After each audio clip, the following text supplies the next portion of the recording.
ذالک الکتاب لا ریب فیه، ذالک دا چې دی الکتاب دا کامل کتاب دی، هغه کتاب چې وعده یې سوی وله د موسی علیه السلام او د عیسی علیه السلام سره. عیسی علیه السلام موسی علیه السلام ته الله ویلو چې زه به اخر یو کامل کتاب راستوم، نو دا هغه کتاب دی لا ریب فیه، په دې کې هېڅ شک و شبهه نسته. دا لا ریبه دا جمله چې کوم ده په ظاهر کې دا نفي ده،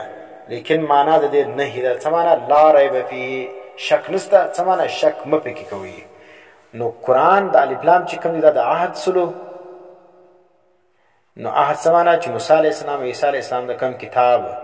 وعده کړې وله چې کتاب به راځي او نبي به راځي، نو دا هغه کتاب دی. لا ریب فیه، په دې کې هېڅ شک نسته. ګوره قرآن کې هېڅ شک نسته، دا داسې کامل کتاب دی. تر اوسه پورې 1400 کاله د قرآن سوي دي، قرآن کې چا داسې خبره نه ده رایستلې چې هغه دي خلق ماته کی یا دی باقی کې نقض راوباسي. هدى للمتقین، دا هدایت دی دپاره د متقیانو. اوس سوال راسي چې قرآن چې کوم دی دا خو د ټولو انسانانو دپاره هدایت دی. دلته سوره بقره په دې آیت کې الله ویل چې دا هدایت دی دپاره د متقیانو. نو آیا دا صرف د هدایت د متقیانو دی که د ټولو انسانانو دپاره دی؟ نو جواب مفسرین کوي چې دا هدایت د متقیان دپاره دی. څه معنا؟ چې متقیان پر قرآن باندې فایده اخلي. د نور خلق دپاره خو هدایت دی، لیکن هغه فایده نه ورباندې اخلي، وایي یې نه، رایخي نه، ورته ګوري نه، هغه څه چرت پکې وایي نه. نو متقي سړی چې کوم دی هغه څه کوي؟ قرآن وایي هم، معنا یې هم زده کوي، عمل هم ورباندې کوي، او آخرت دپاره یې ذخیره هم زیاتوي. هدى للمتقین، دا هدایت دی دپاره د متقیانو. اوس چې کوم دي صفات د متقیانو ذکر کړي، دا متقي موږ نه پېژنو. متقي وایي وساته، هر سړی وایي زه متقي یم. نه، متقي هغه دی چې قرآن د هغه صفات ذکر کړي دي. اول صفت یې دا دی الذین یؤمنون بالغیب، متقیان هغه کسان دي چې ایمان لري په غیبو باندې. ایمان لري په غیبو باندې. اوس دا چې سلو ایمان څه ته وایي او غیب څه ته وایي؟ نو دا زده کړي. ایمان چې کوم دی تصدیق ته وایي، او غیب څه ته وایي؟ غیب هغه ته وایي چې د انسان څخه پټ وي. وینې، د انسان د حواس څخه یو شی پټ وي، هغه ته غیب ویل کېږي. یو علم غیب دی. علم غیب هغه ته وایي چې هغه علم بلا سبب وي. داسې علم چې په هغه کې ذریعه نه موجوده، سبب نه موجوده، عقل ذریعه نه پکې موجوده، د حواس ذریعه نه پکې موجوده، د الهام ذریعه نه پکې موجوده، د وحی ذریعه نه پکې موجوده، چې دا ذرایع نه پکې موجوده، او بیا هغه شی تا ته معلوم وي، دا ته علم غیب ویل کېږي. او که چیرې د دا ذرایعو څخه یوه ذریعه پکې موجوده وله، بیا هغه ته علم غیب نه ویل کېږي، هغه ته اطلاع علی الغیب ویل کېږي. نو علم غیب چې کوم دا صفت دا صرف د الله دی. د الله هماسې بل څوک عالم الغیب نه دی. ځکه انسانان ته چې څومره قدر علم ملاو سوی دی، دا ټول علم چې کوم دی دا به یا په حواسو باندې وي، یا به په عقل باندې وي، یا به په الهام باندې وي، یا به په وحی باندې وي. نو دا ذریعه چې پکې موجوده سوله، بیا هغه ته علم غیب نه ویل کېږي. انبیاء کرامو ته چې کوم علم ملاو سوی دی د پټو شیانو، که د قیامت علم سلو، د جنت او د دوزخ علم سلو، د فرشتو علم سلو، د جناتو علم سلو. د جناتو دا شیان خو موږ نه وینو، جنت او دوزخ موږ نه لیدلي، دا ټول چې کوم دا غیب دی. نو لیکن دا غیب علم چې الله انبیاء ته ورکړی دی، دا په وحی باندې ملاو سوی. نو چې په وحی باندې ملاو سلو، دا ته علم غیب ډول کېږي. دا ته بیا چې شول کېږي اطلاع علی الغیب، انباء الغیب، اخبار الغیب. نو مؤمنان څه دي؟ دا څه کوي؟ یؤمنون بالغیب، دا ایمان لري، تصدیق کوي د غیبو. اوس دې ته عالم الغیب د خلق څه وایي؟ دا اولیاء چې کوم دا په پټ خبر دي، نو هغه بیا یؤمنون بالغیب نه سلو، ځکه هغه ته خدا شی معلوم دی. نو مؤمن څه دی؟ د مؤمن اول صفت دا دی چې دا شی به درته معلوم نه دی، به ایمان باندې لري. یؤمنون بالغیب، دی ایمان لري په غیب باندې. بل دا دی یقیمون الصلاة، دا یو صفت سلو. د مؤمن اول صفت دا دی چې په پټو شیانو باندې وي، چې الله او رسول کوم شی ذکر کړی، لکه اوس قبر کې عذاب سلو، جنت او دوزخ سلو. ویقیمون الصلاة، په پابندي کوي لمونځو لره. مدارک ذکر کی یؤدونها د لمونځونه دی ادا کوي دا تعبیر په ادا ولې وکړي معنی ادا بالاقامه د ادا کېدو تعبیر په اقامت باندې وکړي دا نه ویل چې دی خالي لمونځونه ادا کوي ځکه قیام د بعضې ارکانو كما عبر به عنه بالقنوت هو القيام وبالركوع والسجود والتسبيح لوجودها فيها او اريد بإقامة الصلاة تعديل أركانها د اقامت د لمانځه سمانه چې لمونځ دی پوره قایموي صحیح دري ناغه دا دی چې رکوع سوله قیام سوله سجده سوله تسبیحات سلو داغه فرایض سلو داغه سنن سلو داغه مستحبات سلو داغه آداب سلو دا ټول چې ادا کی نو دا لمونځ بیا صحیح ودرېدی او چې لمونځ کې رکوع نه ده سمه سجده نه ده سمه قرات نه دی سم وینې او دا رقم نیم کشتل منځو کې نو دا اقامت د لمانځو نه دی دا بل دا دی ومما دغه مال څخه رزقناهم چې الله ما ورکړی دی لره موږ ورکړی دی لره ينفقون دی خرڅوي دلته ورته ګورئ مما ده میم چې دی د تبعیض دپاره دی ومما رزقناهم د بعضې هغه مال څخه رزقناهم چې موږ ورکړی دی لره ګوره ټول مال الله تا ته نه وایي چې خرڅ کړه بعضې مال چې کوم دی الله زما په لار کې خرڅوه نو مفسرین ذکر کوي چې دلته زکات اشاره ده مدارک ذکر کوي والمراد به الزکات لاقترانه بالصلاه ځکه د لمانځه بعد چې ذکر د غراله د انفاق د دې مراد چی دی د زکات مراد دی او بیا چې من باندې به صراحتن اشاره ده چې من د تبعیض لپاره دی چې بعض مال ورکا ولګه اوس ګوره په 100 روپۍ کې چې کوم دی هغه 2.5 روپۍ ورکول کېږي ښه ومما رزقناهم بعضې د هغه مال څخه رزقناهم الله چې موږ کړی دی لري ينفقونه دی خرڅوي نن دې کې دغه زکات هم اشاره ده او دا رقم نور نفلي عبادات نفلي خیراتونه دې ته هم اشاره ده چې الله په لار کې دې نفلي صدقات کوي والذین دا څو صفات سلو یو یؤمنون بالغیب سلو بل یقیمون الصلاة دا دوه سلو ومما رزقناهم دا درې سلو شا او څلرم دا دی والذین کسان یؤمنون دې ایمان لري بما انزل په هغه کتاب باندې چې نازل شوی دی الیک و تعالی را کوم کتاب چې تاسو نازل شوی دی چې هغه ټول قرآن دی وینې دا دونه قدر نه دی مراد چې هغه مخ ته خالد دی قرآن سره نازل شوی پر هغه باندې خالي ایمان لري نه اوس چې نازل شوی دی او پر روان چې کوم دی پر دې ټول باندې چې لري ایمان راوړي والذین کسان یؤمنون چې ایمان لري بما په کتاب باندې انزل الیک چې نازل شوی دی تعالی وما په کتاب باندې یا په کتابو باندې انزل من قبل که چې نازل شوي دي مخکې تر تا مخکې چې کوم کتابونه نازل شوي دي تورات انجیل زبور پر دې باندې دی چې لري ایمان لري نو مؤمن دا ته وایي دا ته ګوره مؤمن نه وایي چې خالي قرآن ومني تورات انجیل نه مني موږ تورات انجیل زبور دا ټول منو پر دې ټول زموږ ایمان دی خو چې په خپل صحیح حالت کې ملاو سي دا ټول موږ منو لیکن تحریف شده چې کوم دی هغه موږ نه منو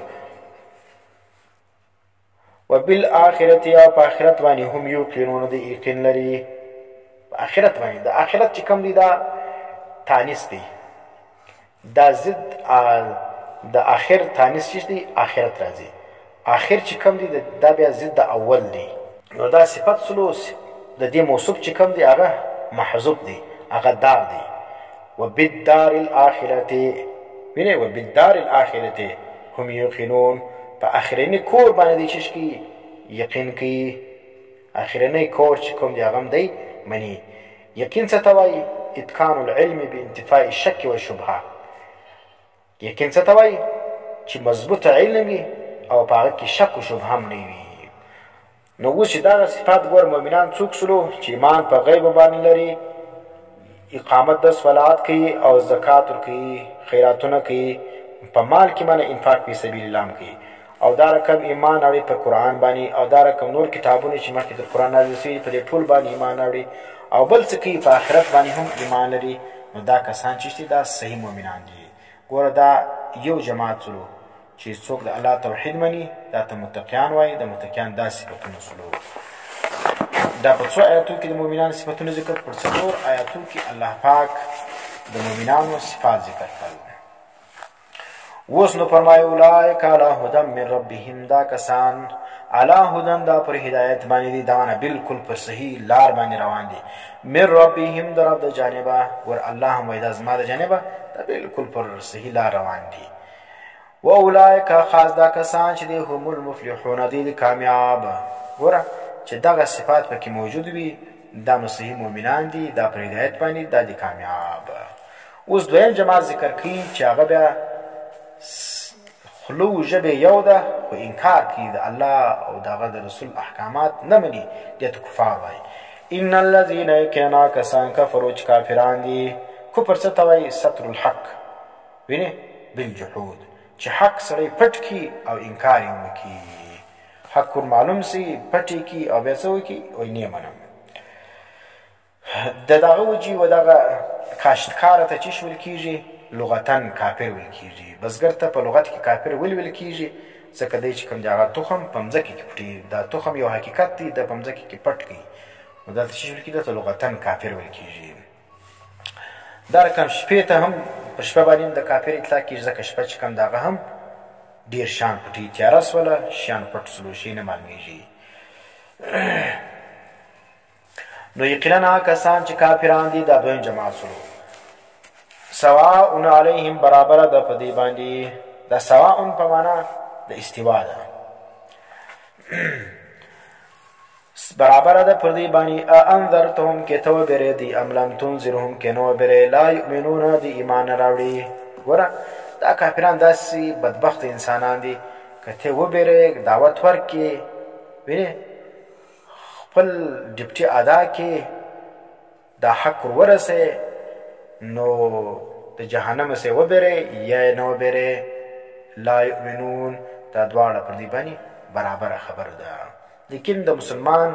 دا ذمہداري ده دا فریضه ده چې کافر ته خپل دعوت ورسوي الله پیغام ورسوي دا جلا خبر چې کافران باز دار کم دي چې هغه په زړه باندې الله مهرونه وهلي دي هغه نه مني ختم الله على قلوبهم مهر لګول دي الله د دې په زړه باندې ولنګي وعلى ابصارهم او پرسترګ دی باندې غشاوتون پرده ده پرسترګ باندې هم پرده ده پر زړه باندې مهر لګول سوی دی پر غوږ باندې مهر دی وینې او دا رقم پرسترګ باندې پرده راځي ځکه دې څه معنا دا کافران چې کوم دا حق ویني ایوري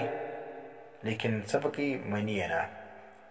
هغه پرده چې کوم دا نه چې پرسترګ باندې ظاهر باندې پردې ځړېږي په غوږ باندې سراتن دا رقم مهر دلته معلومیږي چې لګېدلې دي په زړه باندې تر چیرې کې پر باندې مهر نه په ظاهره دا مهر معلومیږي نه لیکن الله پاک چې کوم دغه دغه مهر د شقاوت لګولې دي د غیر عام انسانانو کم زړه لیکن حق منی نه غوږونه د غیر عام انسانانو کم د مسلمانانو کم غوږونه دي لیکن چې دي حق به اوري نه چې وایي هم منی نه سترګې د هغه کم سترګې دي لیکن پردې پر زړه دي سمانه حق ویني نه ولهم د دې لپاره به عذاب عظیم عذاب وي عظیم معنا ډېر لوی عذاب وي عظیم چې کوم د په مقابل د حقیر کې راځي والکبیر یقابل الصغیر کبیر د صغیر په مقابله کې راځي عظیم د حقیر په مقابله کې راځي فکأن العظیم فوق الکبیر د عظیم چې کوم د نو تر کبیر لوړ دی فکما ان الحقیر دون الصغیر حقیر چې بیا دی دا تر صغیر کې نه دی لکه حقیر چې تر صغیر کې نه سلو دا رقم عظیم چې کوم دا به تر کبیر لوړ دی او د دواړو چې کوم دا په اعتبار د جسم استعمالیږي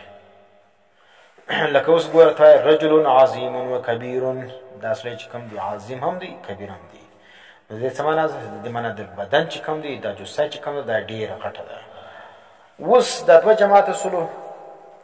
ګوره دا د کافرانو ذکر الله ګس په دوه ایتو کې وکړي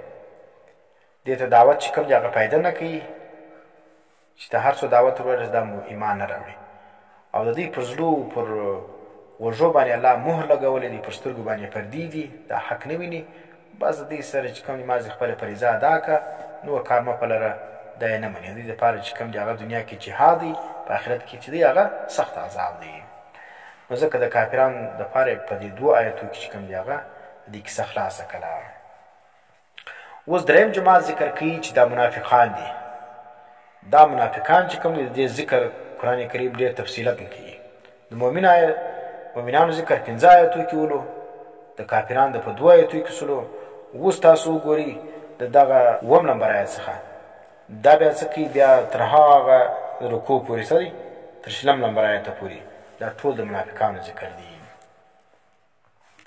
ومن الناس بعض الانسانان څخه منا او څوک یقولو چې وای آمنا بالله مجرمان او په الله باندې والیوم الاخر په ورځ د آخرت باندې وما هم بمؤمنین او نه دي مؤمنان. وینه منافق سړي صفت دا دی چې په خوله باندې خبرې ډېرې کوي. زه تر ګوډو شم مؤمن یم، زه تر ګوډو شم مسلمان یم، اسلام به نافظوو وینې او ریاست مدینه به قایموو. لکه دا زموږ زموږ وزیر اعظم چې کوم دی د خولې د خوا ډېر تیز دی، په خوله باندې ډېر ښه خبرې کوي، لیکن عمل چې کوم دی هغه زرو بټې زرو دی. ومن الناس بعض د انسانانو څخه څوک دی یقولو چې دوی آمنا بالله موږ ایمان اورو پر الله باندې صرف یو الله منو وبالیوم الاخر او په آخرت باندې ایمان اورو. دلته سوال دا دی چې دغه دوه شانې ولې ذکر کړل ایمان بالله او ایمان بالاخره، حالانکه ایمان خو ډېر شان باندې لازم دی. نو دغه مفسرین جواب دا کوي چې ایمان بالله دا ابتدا ده او ایمان بالاخره دا انتها ده. معنا د الله سره ونیسئ بیا تر ورځې تر آخرته پورې چې څومره قدر مؤمن به شیان دي په دې ټول باندې وایي چې کوم ایمان اورم. دا دوه ابتدا او انتها ذکر کړل د مؤمن به شي دا شیان ده. نو دا نور شیان چې کوم دی هغه به دې په ضمن کې رالو. معنا زه ټول تر ټولو صحیح مسلمان یم، ټول اسلام منم، د الله او د رسول ټول احکامات منم. الله یوما هم بمؤمنین ندی مؤمنان.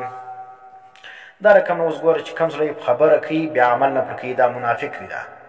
ځکه حدیث کې نبی اسلام د منافق علامات ذکر کړي، خبرې وکړي دروغ وایي. بیا اوس لکه داسې بعضې خلک څه دي زموږ په دې معاشره کې هم شته،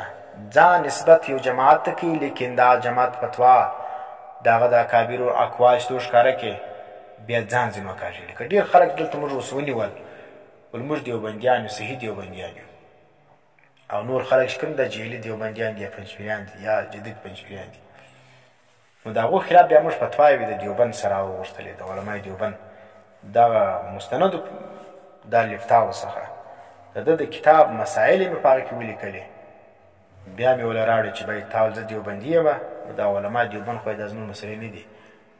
څو بیا منکر سولو، اوس علمای دیوبند ته هم د وهابیان وایي. نو دا چیز د منافق یو علامه سوه. من الناس من یقولو بعض د انسانان څخه څوک یقولو چې وایي آمنا بالله. تر دې بیا دا خبره نو دا پنجپیریان چې کوم دي هغه هم وایي موږ دیوبندیان یو. وایي دیوبند کې یک تصویر پنجپیر. نو دې ته موږ دا دعوت ورکوو چې تاسو د دیوبند دعوه کوئ نو راسئ زموږ تاسو مابین کې متفق علیه چې کوم دی هغه د علمای دیوبند دي. نو راسئ دا چې کوم متنازع فیها مسایل دي دا به ولیکو علمای دیوبند لره، دا ټول دیوبند څه ونیسئ. بیا چې کوم مدرسه ستا خوښ دارالعلوم دیوبند دې خوښه ده هغه له به دا مسایل واستوو. دارالعلوم کراچي سوله، جامعه فاروقیه سوله، جامعه اشرفیه سوله، جامعه رشید سوله، وینې دا ټولې ګډ کړي، جامعه حقانیه سوله.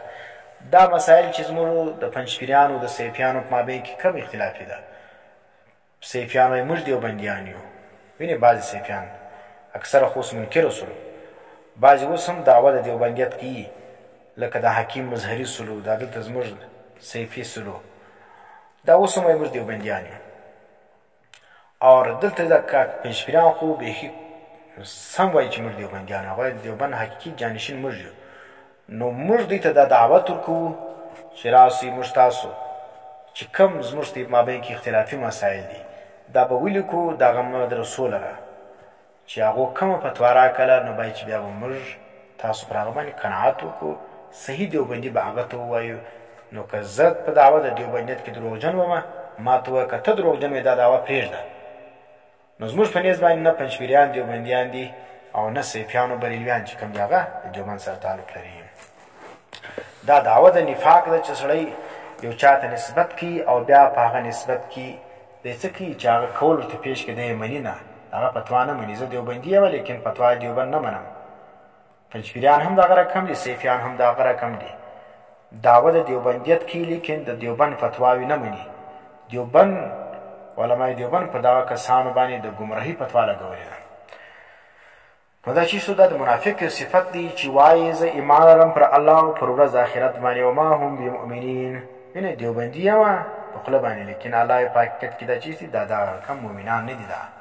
نو موږ هم وایو چې دا کم کسان د دعوه د دیوبندیت کې دا په حقیقت کې دیوبندیان نه دي. دا یخادعون الله، دی دوکې کوي د الله سره، د الله سره دوکې کوي.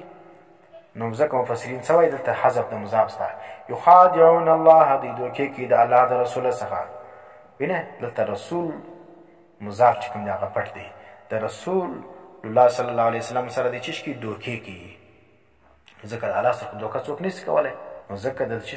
رسول الله یخادعون رسول الله، دی دوکې کوي د الله د رسول سره.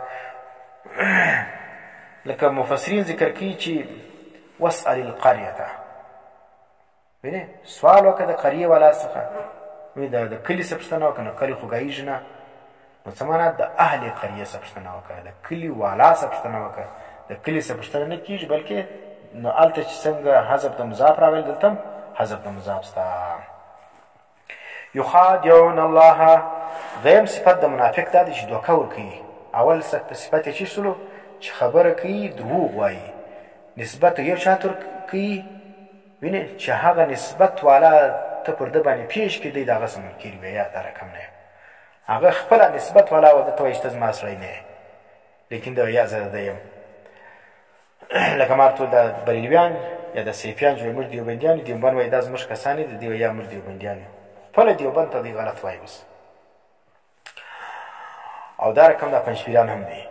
او بل دا دی د منافق دویم صفت دا دی یخادعون، دی دوکه کوي، وینه یخادعون الله، دوکه کوي د الله د رسول سره، والذین دا کسان سره آمنو چې مؤمنان دي. چې کم چا دوکه کوله په دې کې صفت د نفاق موجوده دي، داسې څلېرې ګرځه. وما یخدعون الا انفسهم، او دوی دوکې نه کوي مګر د خپلو ځانو سره. وما یشعرون، پوهېږي هم نه. دوکه چې سړی کوي د اصل کې د خپل ځان سره دوکه کوي، چې زه بل ته کډی کاږم، په کډي کې خپله بیا ولیږي. فی قلوبهم مرض، په زړو دوی کې مرض، شک دی، د شک مرض دی.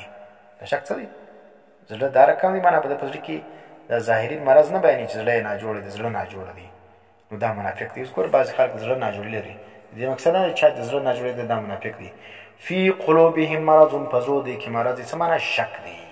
فزادهم الله مرضا، په زیات کې الله دا مرض د دی. ولهم د دې لپاره به عذاب علیم، عذاب درناک، بما په سبب سره کانو یکذبون، چې دوی تکذیب کوونکي دروغ چې وایي. وینې دا په څه وجه باندې الله وایي دا مرض د دې زیات سلو او د عذاب ورکول کېږي، ځکه دا خلکو تکذیب کوي، د الله احکامات چې څوک نه مني، نو دا چیش دی؟ دا سړی منافق دی. بل د منافق صفت دا دی، وإذا قیل لهم، څه چې وویل سي دوی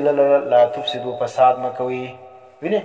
چې دوی ته وویل سي چې دا فساد په مځکه کې مه کوئ، دا خلک مه سره جنګوي. وینې لکه اوس ګوره دا معاشره سمه معاشره ده،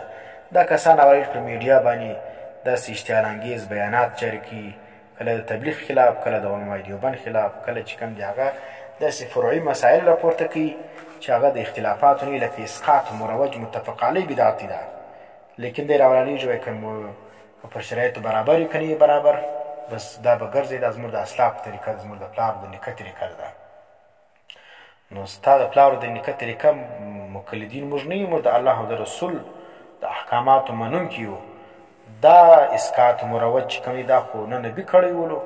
نه صحابهو کړی و، نه تابعینو کړی و، نه تبع تابعینو کړی ولو. دا خو صرف یو هیله وله، هیله ده پر شرایطو برابر کې څوک وکړي، موږ بد نور ته وایو، لیکن نن پر شرایطو برابره نه ده، موږ دې ته بدعت وایو، موږ یې نه کوو، موږ چې څوک کوي هغه ته موږ بدعتي وایو. وإذا قیل لهم، څوک چې دوی ته وویل سي لا تفسدوا، فساد مه کوئ په دې مځکه کې. وینې یو فساد دا دی چې کفر کوي، دویم دا دی چې شرک سلو، دریم دا دی چې ګناوې دي، څلورم دا دی چې ترک د اوامرو او اجتناب د نواهیو. وینې اوامر چې کوم دی هغه پرېږدي او د نواهي څخه د ځان نه بچاوي. او بل دا دی چې نفاق دی، دغه شان چې کوم دی دا ګوره دا مه کوئ، کفر مه کوه، معاصي مه کوه، اوامر کوه، وینې او د نواهیو څخه ځان وساته، د یا د ګرځه نه کوم، اوامر نه کوم او نواهي به خامخا کوم، نفاق مه کوه، د یا زه منافقت کوم. نو الله وایي دا شي دا د فساد د اسباب دي. اذا قیل لهم څه چې وویل سي لا تفسدوا، تاسو فساد مه کوئ په مځکه کې، قالو دی وای انما یقینا مشیو نحن مصلحون مش کوئی اصلاح کوونکي مش خاص مش مصلحین یو سیسلو دا چې اوس دا ته وایې دا دغه کېږي دا اختلاف راځي دا دغه کېږي دا چیز دا موږ اصلاح راوړو لکه یو څه ده کندهار بریلویان او د پښین بریلویان و اختلاف چا جوړ کړي اختلاف دا وهابي جوړ کړي اختلاف د جوړ کړي چې پر بدعات چې کوم دي هغه صراحتاً ګناه ده هغه ته دی چې شوی چې نبی څه ثبوت نه لري د صحابو څه ثبوت نه لري د امام ابو حنیفه څه ثبوت نه لري دی به هغه شي ته چې ورکوي جواز ورکوي پر هغه باندې کلک ولاړ دی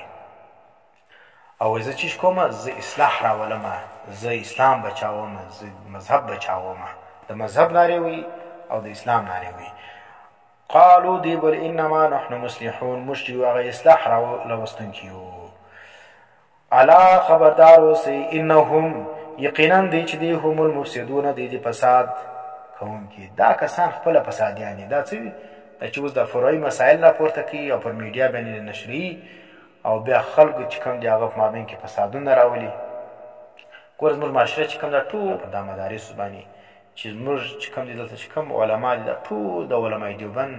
سره عقیدت لري د هغو مدرسو کې سبقان ویل د هغو شاګردان دي چې هر کم سړی بولي چې موږ به د علمای دیوبند فتوا ورته پیش کړه هغه به په سر و چشم باندې منله د بجلا خبر چې زموږ معاشره کې به د هغه خلاف جاري ولو لیکن نن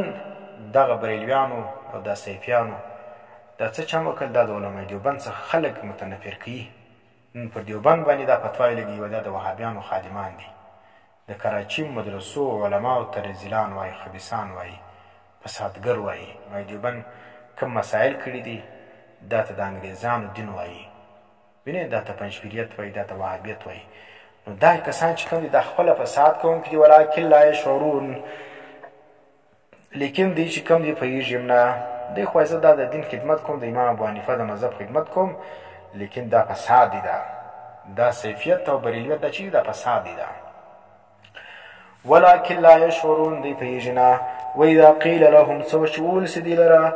آمنو تاسو ایمان راوړئ کما آمن الناس لکه څنګه چې ایمان راوړی دی د صحابه کرامو ورته وګورئ خاص په دې منافقانو باندې دا برابر دی چې دا ورته وایي چې راسئ چې تاسو و ځان ته دیوبندیان وایست هغه رقم دغه مسایل ومنئ لکه څنګه چې علمای دیوبند لیکلي دي قالو دی وایي انؤمنو کما آمن السفهاء موږ ایمان راوړو لکه څنګه چې ایمان راوړی د بیعقلانو صحابو ته بیعقلان ویل نعوذ بالله نو منافقین به ویل موږ د صحابو د بیعقلان رقم ایمان موږ نه راوړو صحابو ته بیعقلان ویل اوس چې ته دغه بریلویانو سیفیانو او د پنجپیریانو ته وایي چې تاسو راسئ د علمای دیوبند چې تاسو دیوبندیان ځان ته وایاست راسئ چې هغو کومه فیصله کړې کوم فتوا یې جاري کړې ده پر هغه باندې به موږ تاسو فیصله وکړو وایي نه دا خو وهابیان وو وینې